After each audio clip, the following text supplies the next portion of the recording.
오늘 시간에는 예수께서 누구신지를 알려주는 두 번째 키워드, 제사장이란 제목으로 함께 말씀의 은혜를 나누길 원합니다. 오늘도 거룩하고 복된 주의 날에 하나님께 나와서 예배하시고 또 주의 말씀을 생명양식으로 취하신 여러분들의 영육간에 강건해지는 놀라운 축복이 있게 되기를 간절히 바랍니다. 어제 건강했다 해서 오늘 건강할 수 있는 건 아니고, 오늘 살았다 해서 내일 살았다는 것도 아닙니다. 항상 하루하루에 우리는 최선을 다하되 주어진 우리의 시간 속에서 내가 해야 될 본분을 잘 찾아서 성실히 감당함으로 나만 복을 받는 것이 아니라 내 자식, 자손까지 복을 받을 수 있도록 더 회개를 많이 감당하시고 믿음으로 채워서 영적 권세를 얻어서 주변의 삶에 어려운 사람들을 위험할 때 도울 수 있는 능력자가 되시기를 간절히 바랍니다. 무더운 여름이 이제 지나가고 있습니다. 이번 주가 지나가고 다음 주가 되면 9월 달이 시작이 되죠. 9월은 가을의 계절. 무슨 계절이에요? 가을의 계절. 9, 10, 11 이게 가을 아니겠습니까? 그래서 어젯밤부터 조금 선선한 바람이 조금 부는 것도 같아요. 그래도 아직도 엄청 더운데요. 118년 만에 가장 오래된 열대야를 기록하고 있다 말합니다. 그래서 더위를 다 먹었나 봐요. 더위를 먹어가지고 많이 힘들고 코로나도 막 힘들고 막 그러는데 어쨌든 건강해서 이 가을을 또 가을에 힘차게 또 맞이할 수 있게 되기를 바랍니다. 제가 요즘에 다시 성경을 보는 눈의 시리즈를 또 설교를 시작을 했는데요. 뭔가 하나를 시작하면 맨날 시리즈가 됩니다. 그래서 제일 많이 한 것이 창세기 강의인데 172강 시리즈를 했어요. 그래서 창세기 강의를 들어보라 제가 했더니 밤이고 낮이고 창세기 강의를 듣는다더라고요. 하루에 5편씩 듣는다고 하는 사람이 있어요. 그랬더니 성경이 뻥 뚫린대요. 할렐루야. 창세기지만 요한계시록까지 다 설명을 해놨어요, 제가. 그러니까 이 성경을 전체적으로 보는 것인데요. 그래서 우리 성경을 잘 보아야 되는데, 그럼 우리 성경을 왜 보느냐? 그것은 우리가 성경을 통해서 영생을 얻으려고 하는 것입니다. 영원한 생명을 얻으려고 성경을 보는 것이고 공부하는 것이고 듣는 것이고 외우는 것이고 암송하시는 것이고 이 가까이 하는 거죠. 그래서 우리가 영원한 생명을 얻지 못한다면 다른 것은 영원한 생명을 주지 않지만 성경은 영원한 생명을 준다. 할렐루야. 그 생명을 주는데 어떻게 주느냐? 예수님을 통하여 주는 겁니다. 그래서 성경에서 예수님을 발견하지 못했다고 한다면 성경을 잘못 본 거다. 성경을 자기 교양 쌓기 위한, 실력을 자랑하기 위한, 세상을 살아가는데 자신의 성공력, 야망을 성취하기 위한 합법적 근거로 성경을 활용하려고 있을 뿐이죠. 우리는 성경에서 말씀하고 있는 바, 그것은 영생을 얻는 것이니 성경을 읽을 때마다 생명을 늘 이렇게 출어낼 수 있는, 생명을 건져내고 성명을 발견해내고 이 생명이 보화가 되어서 여러분에 다가오기를 축원합니다. 그래서 우리는 성경 읽을 때 예수님을 발견해야 예수님을 통해서 생명을 얻어요. 생명을 얻으면 어린 양의 생명책의 이름이 기록이 되고 생명책의 이름이 기록된 자만이 새 예루살렘 성 안에 들어가서 살게 되는 거죠. 그래서 우리는 성경을 볼 때 예수님을 발견할 수 있어야 되는 줄로 믿으시기 바랍니다. 그래서 제가 성경을 그렇게 해서 보기 시작했어요. 그래서 요한복음 5장 39절이 제 마음에 팍 새겨졌어요. 내가 예수 발견하지 못하면 나는 성경 헛건 본 것이고 나는 목사도 아니다. 그 생각을 하고 성경을 쭉 봤더니 신약 성경에 이제 예수님이 나와 있잖아요. 예수님이라고 나오잖아요. 그래서 우선 신약 성경을 먼저 보고 나중에 구약 성경을 봤어요. 그래서 신약 성경을 봤더니 신약 성경에 마태복음, 마가복음이 쭉 복음서, 역사서, 서신서, 예언서까지 쫙 27권의 말씀을 봤더니 딱 눈에 보이는 게 나오는 거예요. 이렇게 봐야 제대로 보는 거라는 것이 딱 나오더라고요. 그것은 딱 두 가지였어요. 예수님이 누구시냐? 예수님이 누구시냐? 이걸 봐야 된다는 것이고요. 그 다음에 예수님이 우리를 위해서 무엇을 행하셨느냐? 그 두 가지를 봐야 되는 거예요. 그래서 첫 번째, 예수님이 누구신가? 우리를 행하시기 위해서 예수님이 누군지 필요해요, 사실은. 우리 뭔가를 하려고. 그런데 예수님이 누구신가를 봤더니 딱 두 요절로 요약이 되는 것. 첫째는 마태복음 16장 16절이에요. 시몬 베드로의 신앙 고백인데요. 예수님 당신은 그리스도시요 살아계신 하나님의 아들이다. 그리스도는 말은 구약 성경에 예언했던 말해 주었던 메시아라는 말을 헬라어로 그리스도라고 하니까 당신은 메시아시요 살아계신 하나님의 아들입니다. 이거 하고요. 또 하나 요한복음 20장 28절에 도마의 신앙 고백인데 당신은 나의 주 나의 하나님. 나의를 빼버리면 당신은 주 하나님이십니다. 이렇게 성경을 보게 되면 성경을 잘 보게 된 거예요. 그런데 많은 사람이 성경을 보게 될 때 어떻게 보느냐? 성경을 보게 될 때 어떻게 보냐면은 성경을 예수님을 볼 때 하나님의 아들이라고 봐야 돼요. 거기에 멈춰 있어요. 주 하나님까지 안 나가. 그게 단점이에요. 그래서 요한계시록 강의 1, 2, 3강을 통해서 예수님은 한 분 하나님의 다른 표현이다 라는 얘기를 제가 말씀을 드린 거예요. 그래서 그걸 보면은 성경이 그때부터 열리기 시작합니다. 한 권으로 보이기 시작하는 거죠. 그래서 우리는 예수님이 누구신가를 먼저 알아요. 두 번째는 그 예수님이 누구신가 중요한 게 아니고 그 예수님이 우리를 위해서 뭔가 하셨는데 누가 나를 행명했는데 나를 위해서 아무리 효능을 미치지 못한다면 그가 누군지가 뭔 소용이냐 그 말이에요. 나에게 뭔가를 한 거죠. 그런데 그 나에게 뭔가를 할 수 있는 것이 이분이 모든 만물을 창조한 창조주시고 구원자이시니까 그분이 우리에게 이제 뭔가를 하신 일이 중요하게 된 거죠. 그래서 무슨 일을 하셨는가 이걸 보니까 딱 세 가지로 요약할 수가 있는 거예요. 우리 인간을 위해서 한 일이 두 가지고요. 온 우주를 위해서 한 일이 한 가지예요. 첫째, 인간을 위해서 한 일은 뭐냐? 인자가 온 것은 예수님이 하나님이 사람의 아들로 이 땅에 온 것은 섬김을 받으려 함이 아니라 도리어 섬기려 하고 섬기는데 어떻게? 자기의 목숨을 많은 사람의 대속물로 주려고 오셨다.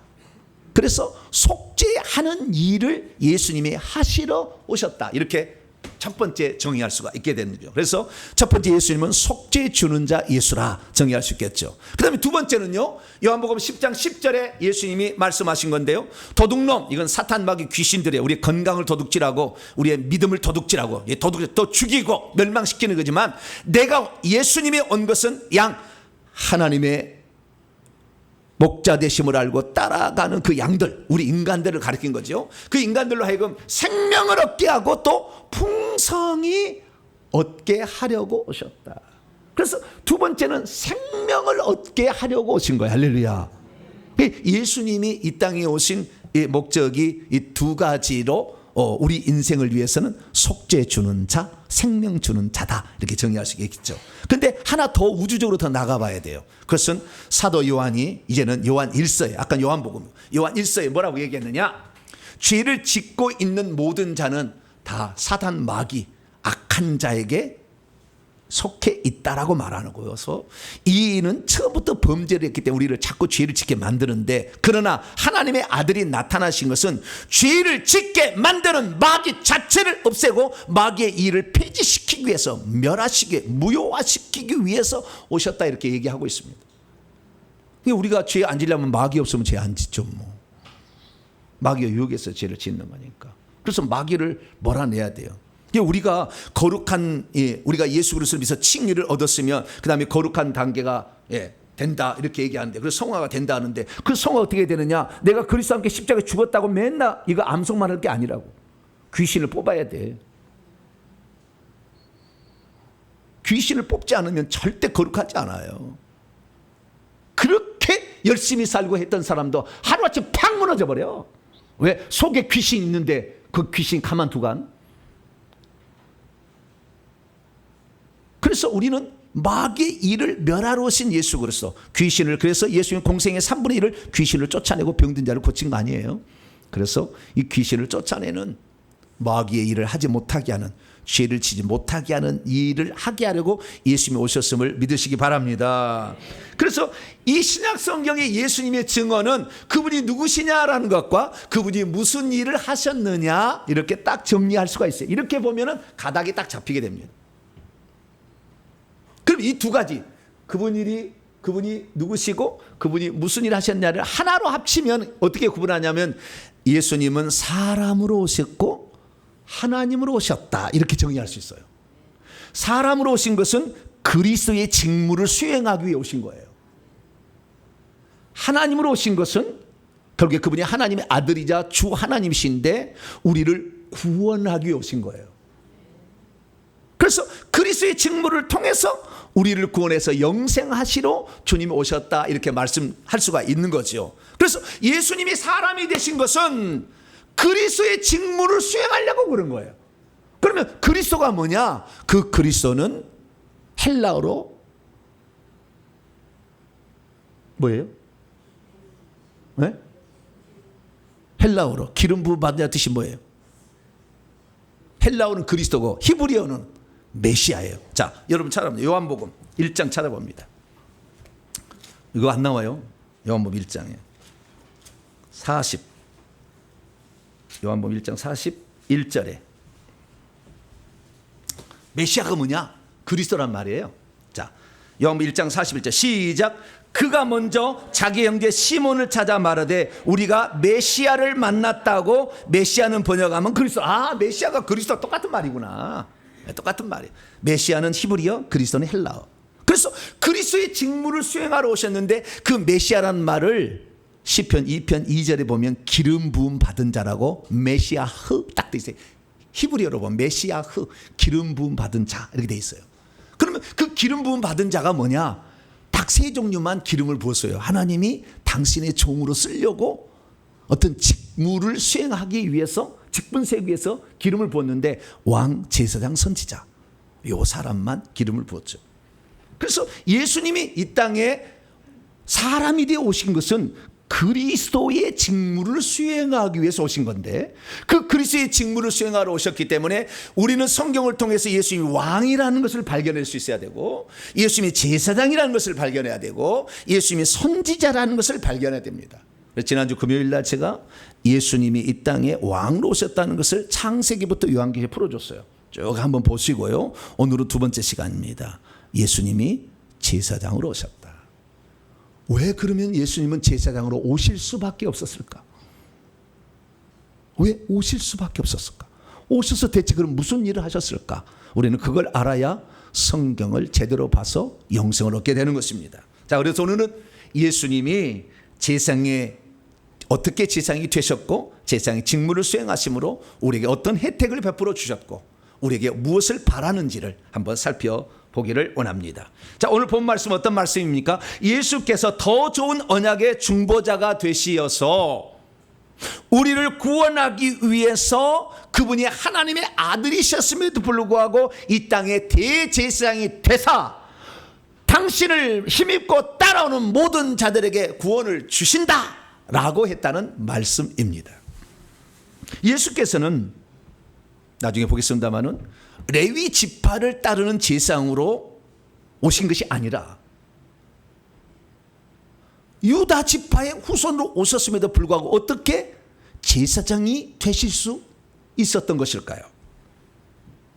그리고 이 제사장은 아론과 그의 아들들만 제사장이 될 수 있다고 했는데 그 아론의 제사장 되심과 예수님의 제사장 되심은 어떤 차이를 가지고 있는 것일까요?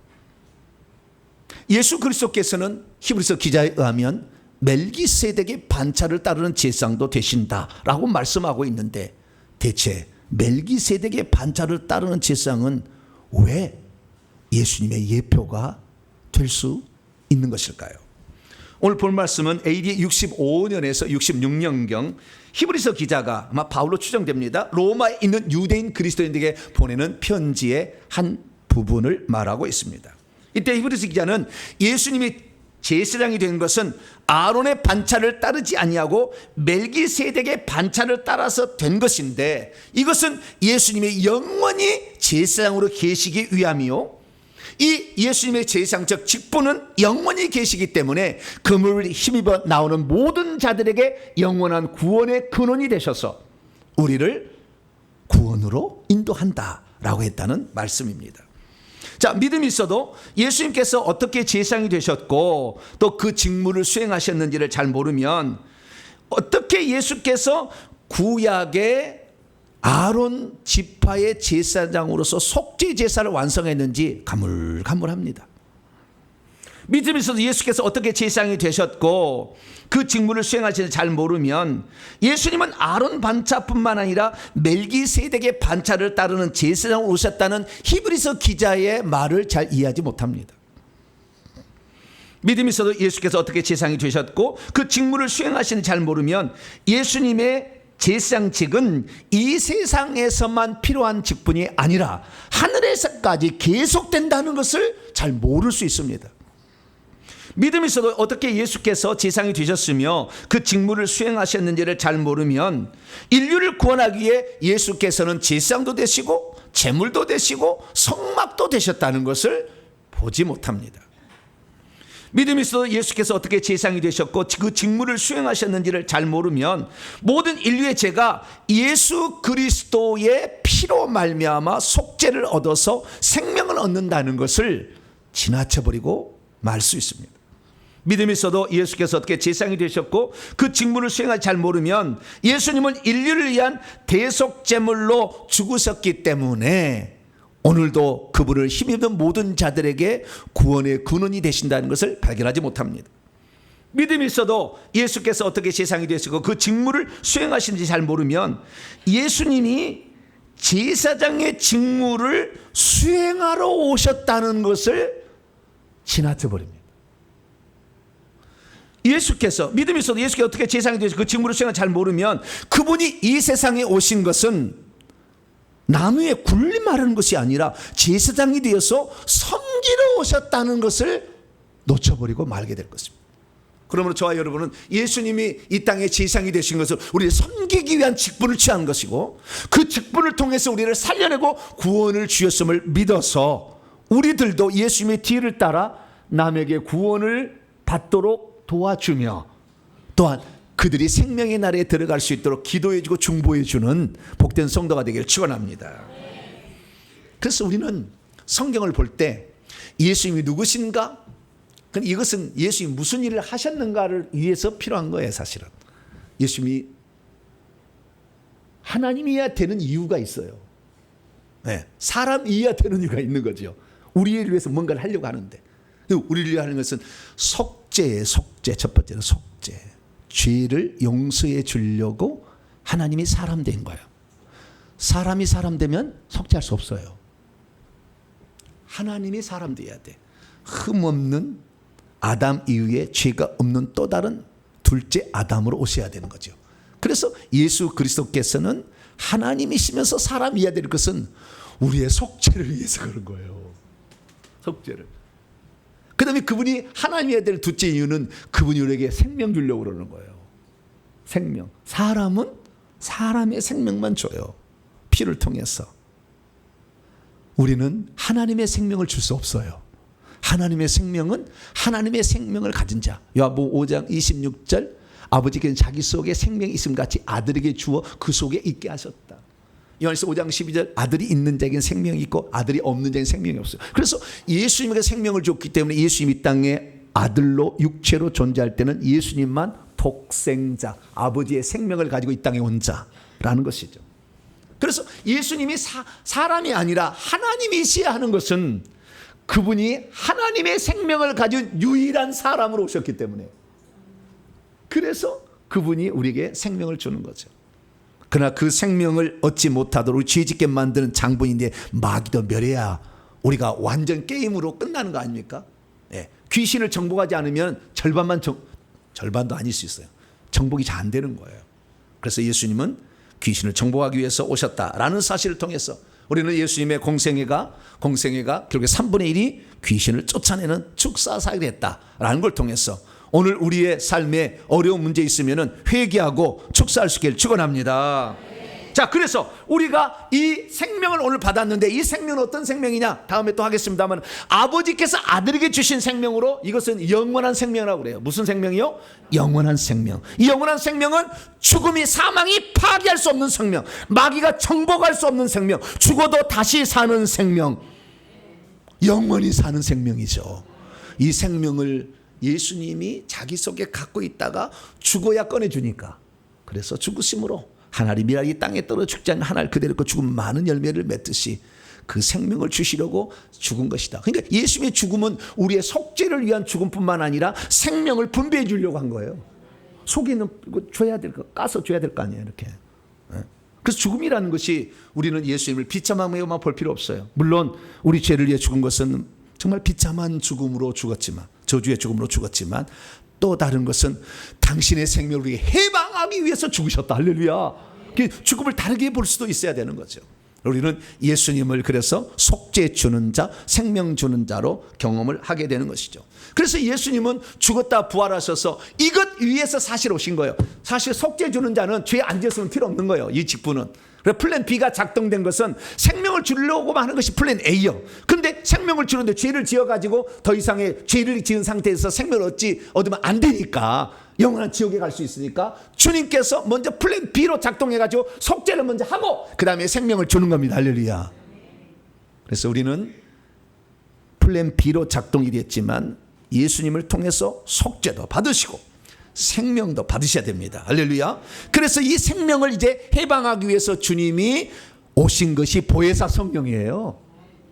그래서 고린도 15장 45절에 첫사람 아담은 사는 영이 됨 같이 마지막 아담은 살려주는 생명 주는 영이 되었다. 그래서 생명 주는 영으로 예수님께서 요한복음 2장에 보면 숨을 내쉬며 가르치시되 성령을 받으라. 생명이 숨처럼 우리에게 바람처럼 들어오기 때문에. 그래서 구약에도 성령이 있었어요, 없었어요? 있었죠. 그러나 구약에는 성령은 생명 줍니까, 안 줍니까? 아직 안 줘요. 안 줘. 밖에만 있어. 안에 안 들어가.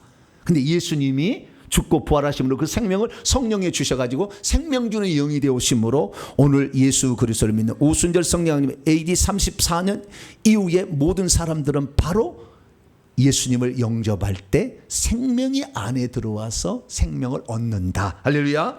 그래서 그 생명을 얻는 자가 이제 영적 권세를 얻어서 마귀에 붙들린 자를 건져내려면 우리는 마귀의 일을 멸하신 예수님의 이름의 권세를 받아야 됩니다. 할렐루야. 그럼 더 회개하시고 말씀을 무장해서 에베소 6장 17절 하나님의 성령의 그 말씀을 취해야만이 무기가 장착되어서 악한 영을 처단할 수 있으니까 말씀을 더 많이 배우시고 성경을 더 공부하시게 되길 축원합니다. 자, 그래서 우리가 예수님이 이 땅에 오셨는데 예수님은 첫 번째는 속죄 주는 자다라는 사실을 확인해 볼 수 있었습니다. 그래서 예수님은 우리 속죄를 위해서 속죄 제물이 되셔서 영원한 제사를 드리셨죠. 히브리서 10장 12절 말씀 보니까 그리스도는 우리 죄들을 위한 속죄 제물로서 영원한 제사를 드리시고 하나님 보좌 우편에 앉으셨다. 이것은 상징적 표현이에요. 왕이 되셨다, 승리하셨다, 이긴 자가 되셨다, 그런 뜻이에요. 올라가셨다라고 말씀하고 있는 것이죠. 근데 여러분, 한 가지 알아야 될 사실은 뭐냐면 예수님이 우리를 위해서 속죄를 하러 오셨다라는 측면을 우리가 생각할 때 속죄는 우리의 죄를 용서해 주는 거잖아요.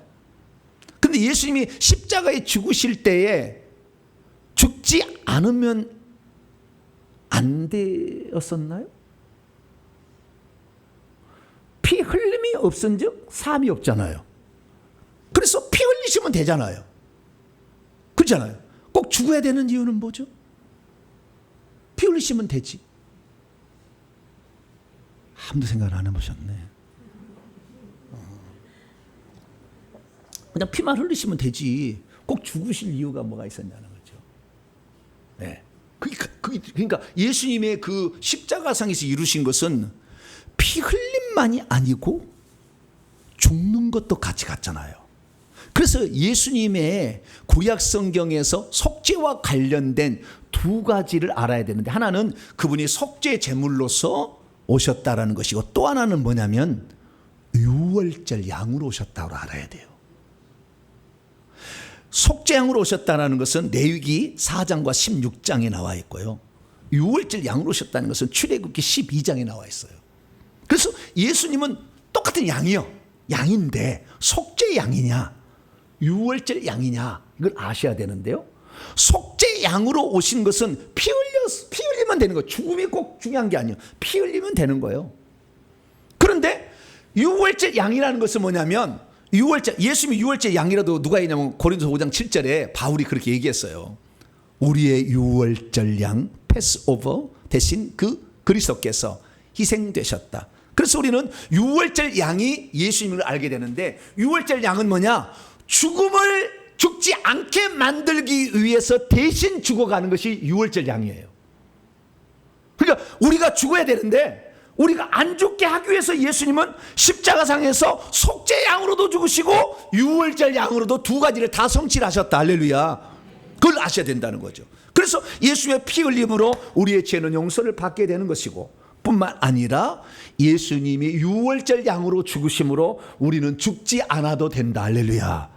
이 두 가지를 다 이루셨다는 것을 알게 됩니다. 그러면 속죄 양으로 죽든지 그 다음에 유월장으로 죽든지 우리의 속죄를 위해서는 어떻게 절차를 밟아야 되는 것일까요? 모든 것은요, 절차가 중요해요. 합법적인 절차를 밟아야 돼요. 합법적인 절차를 밟지 않으면 소용없는 거예요, 사실은. 그래서 속죄를 우리가 얻기 위해서는, 속죄 주시는 자, 속죄를 얻으려면 하나님이 정해놓는 법칙으로 우리가 그것을 실행으로 옮겨야 되는 거예요, 사실은. 그러지 막 해놓고는 내가 했다 이렇게 해서 되는 것이 아니에요. 그러면 우리의 속죄, 인간의 속죄를 위해서는 뭐가 필요하냐? 세 가지가 필요해요. 첫째는 재물이 필요합니다. 뭐가 필요하다고요? 재물. 대신 죽어줄, 내 대신 죽어줄 대속 재물이 필요한 거죠. 속죄 재물이 필요한 것이고, 두 번째는 그 속죄 재물이 있다고 자기가 죽어줍니까? 누가 죽여야지, 제사를 드려야지. 누구죠? 제사장이 필요한 거예요. 그 제사를 드려줄 자가 필요한 거죠. 그럼 아무 데라서 잡으면 되냐? 안 된다고 해서 하나님이 예루살렘에 와서 성전에서 잡아서 제사를 드리라고 그랬다고. 그래서 제사를 드리는 장소도 필요해. 그것을 구약에서는 성막이라고 했고 성전이라고 그랬습니다. 그래서 우리의 속죄 제사가 완성되기 위해서는 속죄 제물도 있어야 되고, 흠없는 속죄 제물도, 두 번째는 제사장도 있어야 되고, 세 번째는 성전, 성막, 제물 드리는 장소도 있어야 된다. 이렇게 알 수가 있게 되는 것이죠. 자, 그럼 제사장부터 살펴볼까요? 제사장. 자, 히브리서 9장 11절 12절은 그리스도께서 이 땅에 오시는 것은 그 우리에게 속죄 제사를, 유월절 양이 되시기 위해서 제사장으로 오셨다, 이렇게 말한다는 거죠. 그래서 자기의 피로, 어린 양의 피가 아닌 자기가 어린 양이 되셔가지고 자기의 피로 영원한 속죄를 이뤘다, 이렇게 말씀하고 있는 거예요. 두 번째는 제물이 되는 것인데, 예수님이 자기의 몸을, 자신을 단번에 제물로 바쳐서 죄를 없이 하려고 세상 끝에 나타나셨다라고 말씀하고 있는 거죠. 그래서 예수님은 제물도 되신다라는 사실을 알고 있고요. 그리고 그 제물 되심을 에베소서의 사도 바울도 다시 언급했으니 그리스도께서도 우리를 대신하여 자기 자신을 내어주셔서 향기로운 제물과 희생 제물로서 하나님께 드리셨다, 이렇게 말씀하고 있습니다. 그래서 우리 주 예수 그리스도는 제물도 되시고 제사장도 되심을 믿으시기 바랍니다. 가장 중요한 것은 예수님이 성전에서 죽어야 되는 거죠. 근데 예수님은 성전에서 죽으셨나요? 골고다 언덕, 성 밖에 골고다 언덕에서 죽으셨나요? 안 맞네.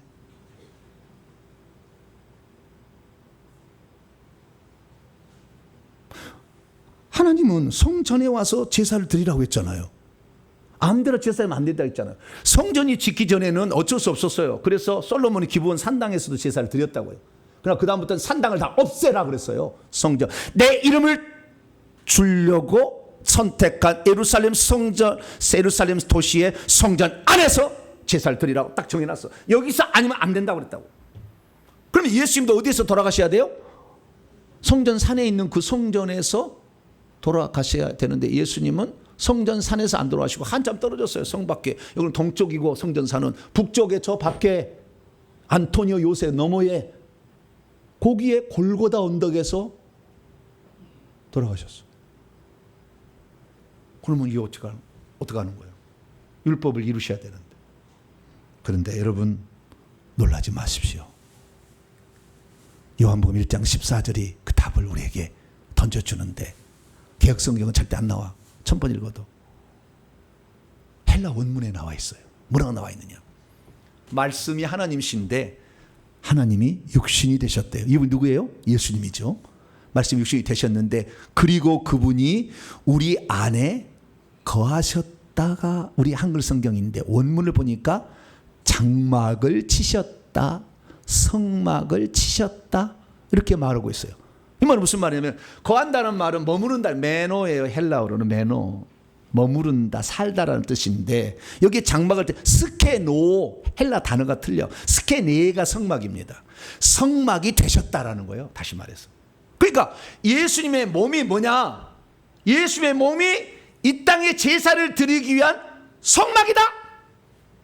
이렇게 요한복음이 얘기를 해준다고 말이에요. 그러니까 예수님이 어디를 가시는지 그 몸이 가시는 그 장소가 뭐요? 성전이요. 여기가 성막이 여기서 돌아가시면 되는 거예요. 그러면 왜 예수님은 성전 안에서 돌아가시지 아니하시고 굳이 성 밖으로, 영문 밖으로 가셨느냐? 이것은 제도권이 타락해서 그 성전이 아주 독사의 새끼들로 가득 차 있었어. 더러운 곳에서 죽을 수가 없어. 너무 더럽혀졌었어. 구약의 에스겔에서 찾아보세요. 동방태양 무슨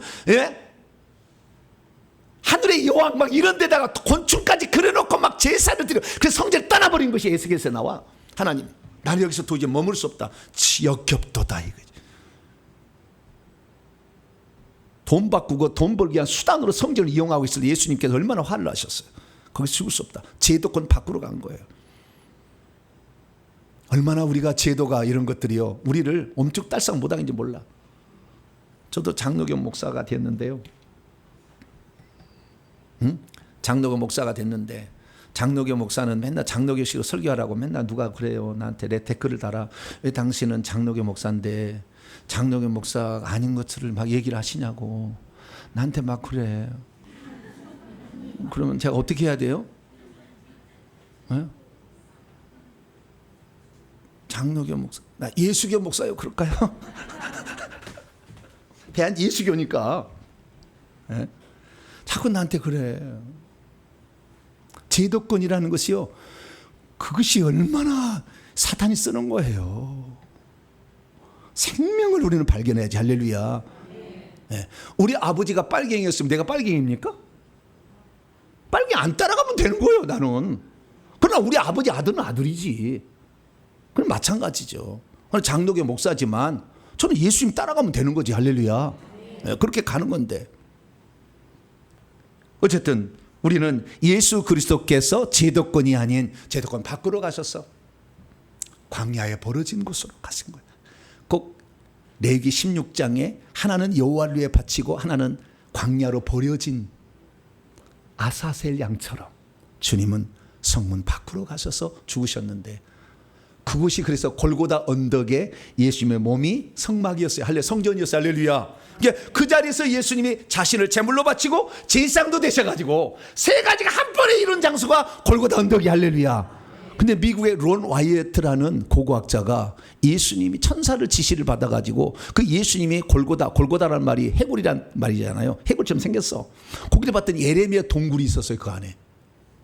그래서 에레미야 동굴을 파고 들어가 봤어요. 이렇게 해가지고 파고 들어갔더니 거기에 법궤가 있는 거 있죠. 그 법궤 위에 예수님이 십자가에 돌아갈 때 피가 흘러내렸는데 바위를 뚫고 내려가가지고 법궤 속죄수 위에 피가 떨어졌어요. 그래서 속죄를 이루려면 레위기 16장을 읽어보게 되면 다른 때는 그 성소 안에만 들어가 되지만 속죄일 대사 모든 이스라엘 백성 전체를 속죄하기 위한 제사는 지성소까지 들어가서 지성소에 법궤 위에 피를 뿌리라고 되어 있거든. 그런데 예수님이 돌아가실 때 그 피가 법궤 위에 떨어진 거예요. 그래서 그것을 긁어다가 유대 혈액연구소에서 조사를 해봤더니 남자의 성염색체가 여자의 성염색체만 있는 깨끗한 피다 이게 나타난 거예요. 예수님이 버려진 광야로 갔지만 그곳이 뭐예요? 법궤가 있는 자리로 간 거예요. 왜? 하나님은 이미 이스라엘 민족이 예수님 때 시에 그때 헤롯 대왕이 지은 성전 안에 법궤가 있었어요? 없었어요? 없었어. 쓸데없는 거예요. 하나님이 안 계셔. 법궤 위에 속죄소 하나님 계신다고 했잖아. 그 예수님께서 결국에 자기 자신 그 성막이라는 성전이 뭡니까? 하나님이 계시는 장소가 있잖아요. 지성소잖아요. 그래서 예수 안에 누가 계셨어요? 아버지가 계셨으니까 나를 본 자는 아버지를 보았거늘 어찌 아버지를 보이라 하느냐? 나는 아버지와 하나다. 그래서 예수 안에 예수님이 성전이고 성막이니까 예수 안에 하나님이 계셨고 그 자기의 몸 안에서 피를 들여서 속죄 제사를 드림으로 우리의 속죄가 완성되심을 믿으시기 바랍니다. 그래서 예수님은 유대인들에게 이 3일 만에 성전을 헐라 내가 지으리라 그런 말을 오해하자 뭐라고 했냐, 46년 동안 지었다고 막 들애들이 막 뭐라 하자.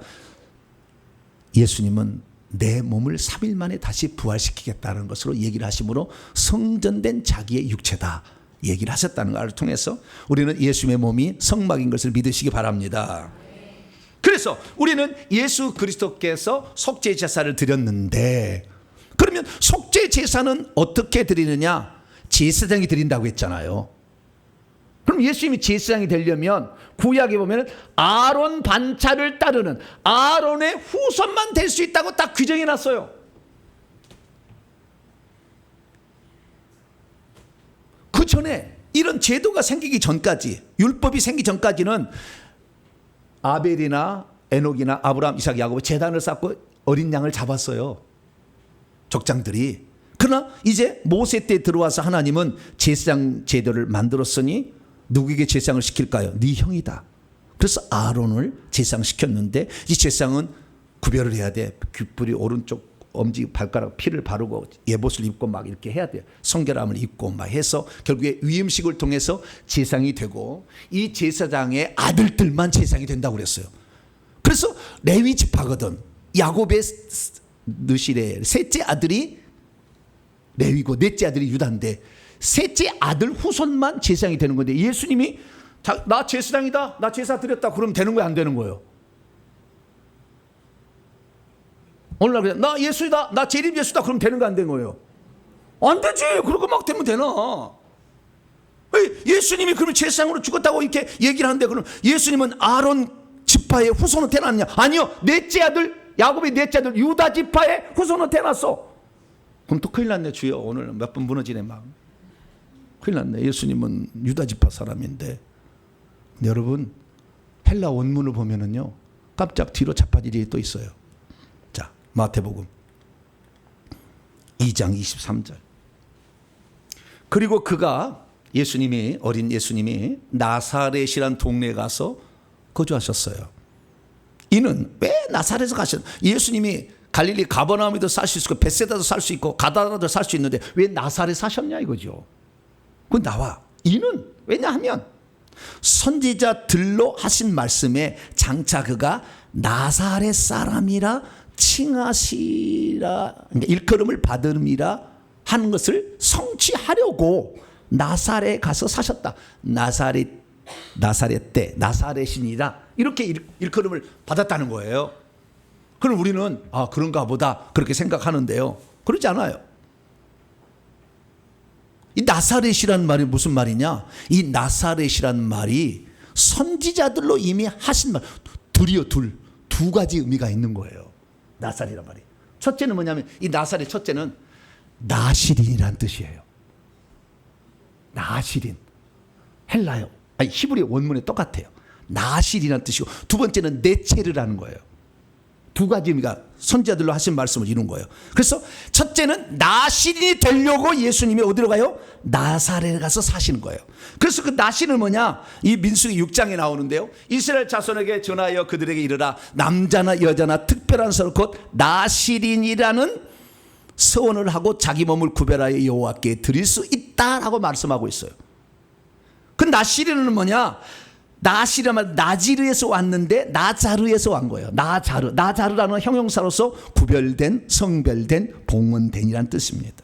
그러니까 자기 자신을 하나님께 드려서 봉헌을 하게 된다고 한다면 그 사람이 나신으로 하나님께 쓰임 받게 되는데, 제사장으로서 레위지파 후손이 아니다 할지라도 자기 자신을 봉헌해서 드려서 나신이 되면 제사장이 직무를 감당할 수 있어.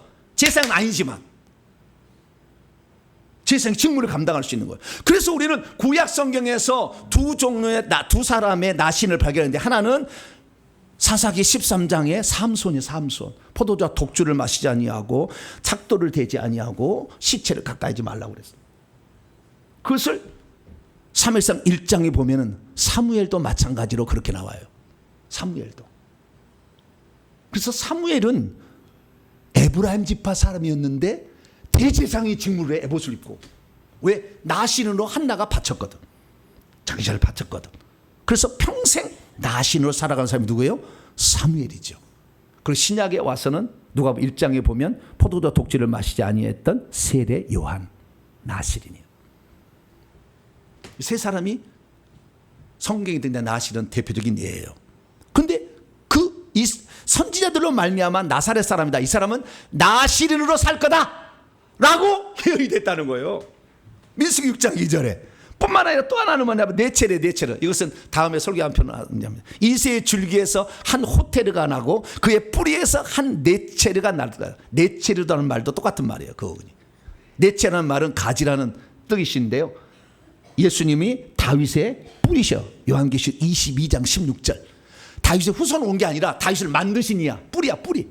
그 넷제르라는 말도 있어요. 그래서 두 가지 의미를. 그래서 예수님은 다윗의 조상이자 자손으로 오실 뿐만 아니라 나신 오셨다는 것을 이루기 위해서 나자렛에 가서 사셨어요. 할렐루야. 이것이 성경이요. 그러니까 예수님은 나신으로서 제사장의 직무를 감당함으로 인류의 속죄를 이루셨다. 할렐루야. 그래서 예수님은 이제 제사장도 되시고 그 다음에 제사장도요 나신으로서의 제사장의 직무를 감당하시고 자신이 직접 하나님이 사람 되셔서 흠없는 제물이 되실 수 있었고 뿐만 아니라 자신이 성막이었으니까 하나님을 모시고 있는 성막이었으니까 거기에서 제사를 드림으로 우리의 속죄 제사를 완성하신 줄 믿으시기 바랍니다.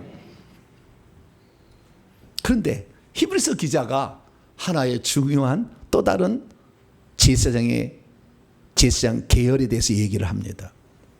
히브리서 5장부터 7장, 8장, 10장까지 뭐라고 얘기했냐?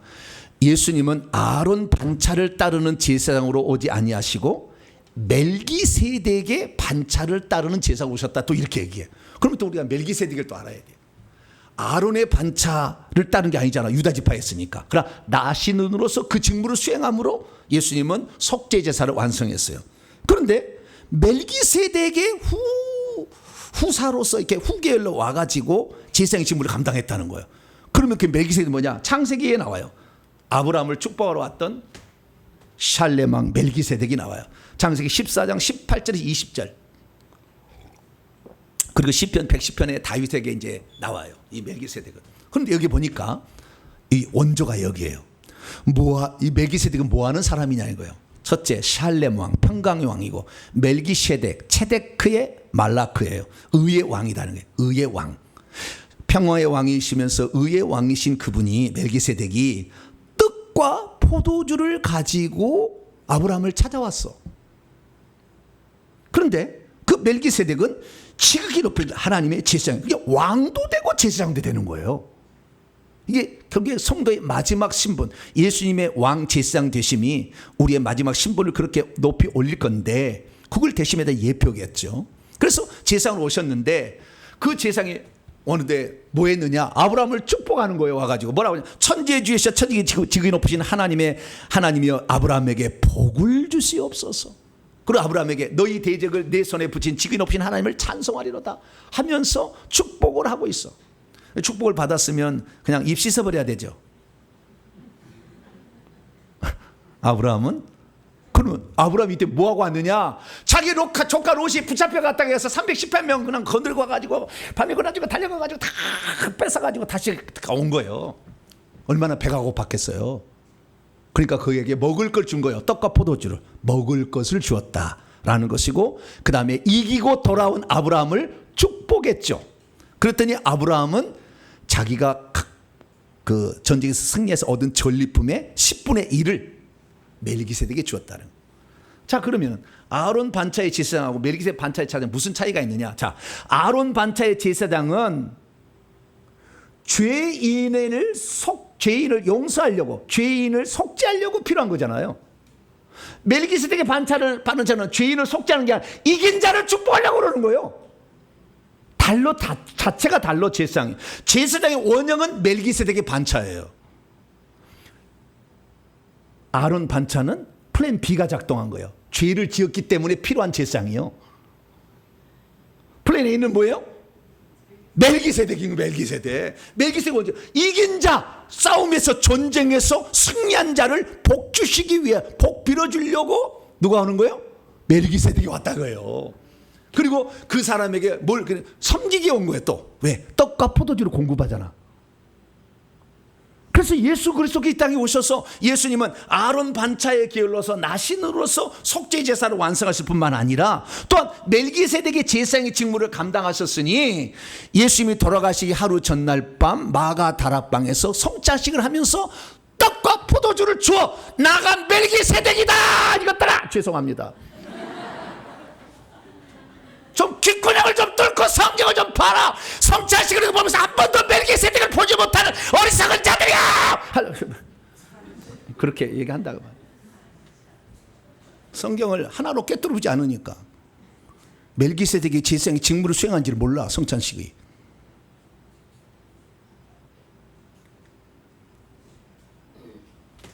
예수께서 떡을 취하신 후에 제자를 떼어주시며 내 몸이야 내 살이야 내 생명이다. 자네 포도주를 따르시고 주시면서 죄사함을 얻게 하려고 많은 사람이 흘리는 바 나의 피 언약의 피다.